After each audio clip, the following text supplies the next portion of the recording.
कुआ जाए ओडिया घरे माँ माने कानी रे जो गंठी पकेकी जाती जो पर्यंत से प्रतिज्ञा न होइछि गंठी खोलती नहीं।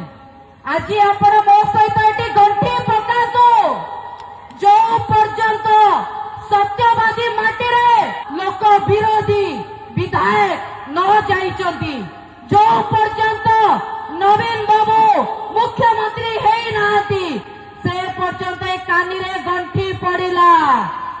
उमा सामंतराय विधायक हेबे, नवीन पटनायक विधानसभा भीतर को जाई मुख्यमंत्री आसन रे शपथ नेबे। से दिन आम हाथरू ए गंठी कानीरू खोलिब। आज माँ माने केते उत्साह सहकारे सेठी गोटे माँ मोर कानी रे गंठी पकेकी खोली देखौछ। ये होची नवीन बाबू प्रति भल पाइबा।